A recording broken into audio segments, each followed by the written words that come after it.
Hello friends, आप देख रहे हैं आपका चैनल शेयर बाज़ार विद आयुष। और दोस्तों, इस वीडियो में बात करने वाले हैं गंधार ऑयल आईपीओ के थर्ड डे सब्सक्रिप्शन के बारे में। तो दोस्तों, गंधार ऑयल यानी इस आईपीओ का आज आखिरी दिन था और इस आईपीओ में भी आपको एक रिकॉर्ड तोड़ सब्सक्रिप्शन देखने को मिला है। अनडाउटेडली बहुत ही अच्छा सब्सक्रिप्शन है, इसमें कोई डाउट नहीं है। कितना सब्सक्राइब हुआ है by all the different different categories, वो हम समझेंगे इस वीडियो के अंदर। अलॉटमेंट का क्राइटेरिया क्या रहने वाला है ये भी हम समझने वाले हैं, चांसेस क्या रहने वाले हैं ये भी हम समझने वाले हैं, एंड स्पेसिफिकली अलॉटमेंट की डेट कौन सी रहेगी ये भी हम जानेंगे इस वीडियो के अंदर। तो वीडियो को देखिएगा पूरा ज़रूर। उससे पहले अभी तक अगर आपने फ्रेंड्स चैनल को सब्सक्राइब नहीं किया है तो आप चैनल को ज़रूर सब्सक्राइब भी कर लीजिएगा। सो दोस्तों, गंधार ऑयल रिफाइनरी इस आईपीओ का आज आखिरी दिन था और डेफिनेटली आईपीओ कंप्लीट हो चुका है, कंक्लूड हो चुका है। 160 से 169 रुपीज़ का इसका प्राइस बैंड था।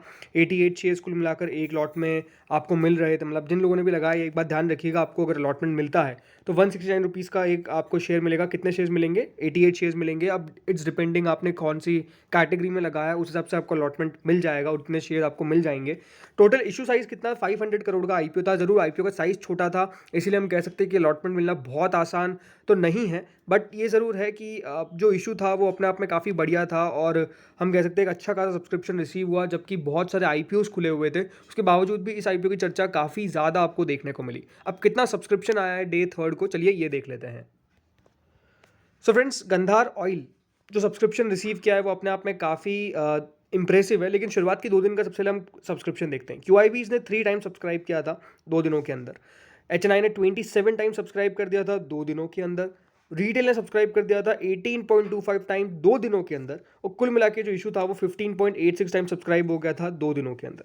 तो आप खुद नोटिस कर सकते हैं कि 2 दिनों में कितना ज़्यादा पैसा जो है इस इशू के अंदर ऑलरेडी आ चुका था। हाँ, ज़्यादा पैसा इन द सेंस ये है कि सब्सक्रिप्शन आ गया था। पैसा कहना तो सही वर्ड नहीं होगा, बिकॉज इशू का साइज ही इतना छोटा था कि दोस्तों आईपीओ जो है वो डेफिनेटली काफ़ी तेज़ी से सब्सक्राइब हो गया। उसके पीछे का रीज़न है, आई थिंक, जो वैल्यूएशन पे कंपनी अपना आईपीओ लेकर आई, सब लोग इसको लेने को तैयार थे, इसमें कोई डाउट नहीं है। अब चलिए देखते हैं आखिरी दिन क्या खेल हुआ है।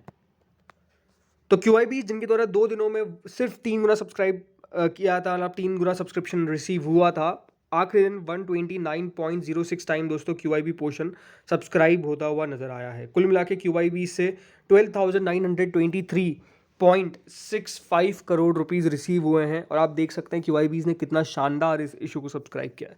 129 टाइम्स काफ़ी बढ़िया सब्सक्रिप्शन हम कह सकते हैं। देखो, जिस तरीके से क्यूआईबी ने पैसा लगाया है हर एक आईपीओ के अंदर, जहाँ पर भी अच्छा पैसा बनने की उम्मीद थी वहाँ पर बहुत तगड़ा रिस्पॉन्स आया है, मोर देन व्हाट एक्सपेक्टेड। मैं कह सकता हूँ कि यहाँ पर रिस्पॉन्स नज़र आया है।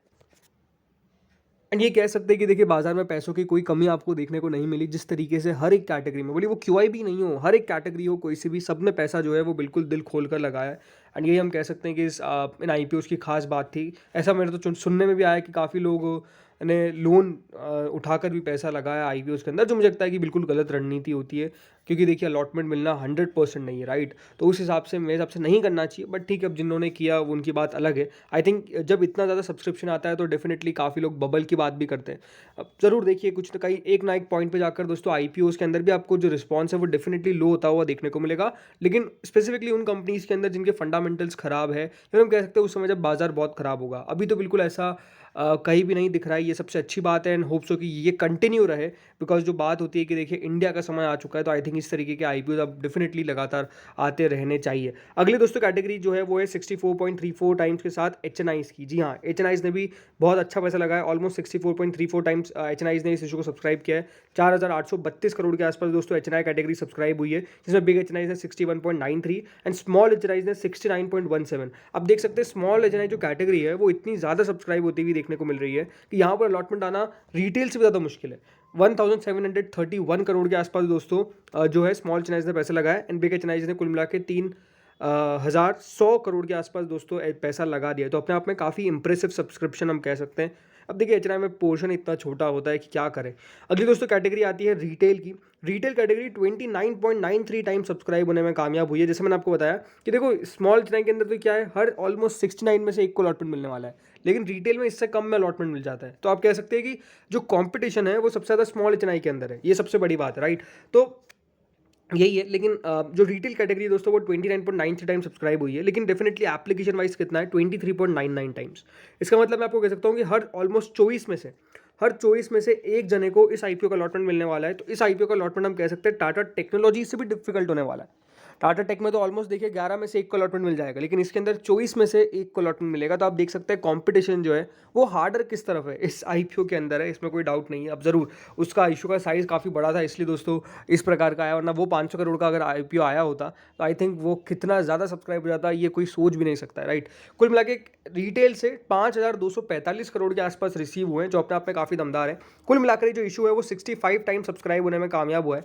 अगर दोस्तों कोई भी आईपीओ इसके साथ नहीं होता तो मैं कह सकता हूँ कि 100 गुना से भी ऊपर आईपीओ सब्सक्राइब हो जाता टोटल मिलाकर, बट क्योंकि देखिए बहुत सारे इश्यूज थे तो उसका भी थोड़ा बहुत इंपैक्ट तो डेफिनेटली यहाँ पर भी आया ही होगा, बट मोरोवर ज़्यादा नहीं आया, ये भी हम कह सकते हैं। कुल मिला के कंपनी को 23,000 करोड़ रुपए रिसीव हुए। ये दिखाता है देखिए आईपीओ मार्केट में अभी जो स्ट्रॉन्ग आपको मतलब डिमांड देखने को मिल रही है। हम कह सकते हैं लोगों के पास पैसा आ रहा है, और पैसा बिल्कुल हम कह सकते हैं आईपीओस के अंदर आ रहा है, कोई लिक्विडिटी का कोई कंसर्न नहीं है, ऐसा कुछ भी नहीं है। तो ये दिखाता है डेफिनेटली मार्केट का स्ट्रॉन्ग मोमेंटम जो अभी चल रहा है, बट अच्छी बात है। बाकी ये है कि देखिए रिटेल के अंदर अलॉटमेंट जो है याद रखिएगा 24 में से 1 के आने वाला है। अब अलॉटमेंट की डेट कौन सी होने वाली है, तो आप देख सकते हैं जो डेट है वो एक्सपेक्टेड है 30 नवंबर की, बट मैं आपको ये कहूँगा कि देखिए क्योंकि T+1 में लगातार अलॉटमेंट आ रहे हैं तो ये भी हम T+1 में मानेंगे। लेकिन T+1 में भी आप एक बात ध्यान रखिएगा, सैटरडे को T+1 काउंट नहीं होगा, संडे को T+1 काउंट नहीं होगा, और मंडे को भी दोस्तों बाजार का हॉलीडे है। तो इस बात का आपको ध्यान रखना है कि जो इस आईपीओ का अलॉटमेंट है वो मेजरली 28 तारीख को आ सकता है, 28 नवंबर को भी। और कब आएगा 28 नवंबर को भी, मेजरली मेरे हिसाब से रात को, बहुत लेट हो सकता है कि देखिए जो रजिस्ट्रार है वो जल्दी अलॉटमेंट भी आउट कर दे, कोई बहुत बड़ी बात नहीं होती है वैसे तो। लेकिन ओवरऑल अगर हम टाइम टू टाइम चले तो डेफिनेटली 28 नवंबर को इस आईपीओ का अलॉटमेंट आएगा, और वो भी कब, जैसे मैंने बताया आपको, देर रात को इस आईपीओ का अलॉटमेंट आने की एक्सपेक्टेशंस आप करके चल सकते हैं। अब बात करते हैं दोस्तों करंट ग्रे मार्केट के ऊपर। जो करंट ग्रे मार्केट है वो 76 रुपीज़ के आसपास चल रही है। अब देखिए ग्रे मार्केट को देख के तो हमेशा मैं कहता हूँ कि आईपीओ में पैसा कृपया करके ना लगाए, बिकॉज ऑलमोस्ट कितनी बार गलत होती है। लेकिन ये ज़रूर है कि हाँ, इस इशू के अंदर जिस तरीके का पैसा हर एक कैटेगरी की तरफ से आया है, डेफिनेटली कंपनी के अंदर दमखम होगा, इसीलिए पैसा आया है। स्पेसिफिकली मैं हमेशा कहता हूँ कि QIBs जहाँ पैसा लगा रहे हैं, इसका मतलब वो समझते हैं कि हाँ कंपनी के अंदर कितना दमखम है, तभी देखिए पैसा जो है वो बेसिकली आता है QIBs का, और वो ज़रूर सही बात भी है। लेट्स सी कितने ऊपर ये लिस्टिंग दे पाता है। सबसे पहले तो मैं यही कहूँगा कि इसके अंदर अलॉटमेंट आने के चांसेस बहुत ज़्यादा टफ है, इसमें कोई डाउट नहीं है। ग्रे मार्केट लगातार दोस्तों बढ़ती गई टाइम टू टाइम। अब यही देखना है कि ग्रे मार्केट कितना ऊपर और जा सकती है, या फिर यहाँ से मेंटेन हो जाएगी ऑलमोस्ट 40% के ऊपर। लेट्स सी क्या होता है। बाकी इस वीडियो में दोस्तों इतना ही था। आप लोगों ने कितना एप्लीकेशन लगाया गंधार ऑयल के अंदर, ये मुझे कॉमेंट सेक्शन में ज़रूर आप लोग सब बताइएगा। एंड डेफिनेटली तो यही कहूँगा कि अलॉटमेंट आप सबको मिल जाए। आप सबको मेरी तरफ से बेस्ट विशेस कि अलॉटमेंट आपको मिल जाए। जितने भी आईपीओ में आपने लगाया उन सब में से आईपीओ लग जाए आपके, मैं तो यही चाहूँगा। लेट्स सी होता क्या है। बाकी जो हम कह सकते हैं इंपॉर्टेंट डेट है अब वो है 28 नवंबर। मेरे हिसाब से 28 को अलॉटमेंट आ जाना चाहिए, इसमें कोई डाउट नहीं है। तो इस वीडियो में इतना ही था। Thank you friends for watching this video.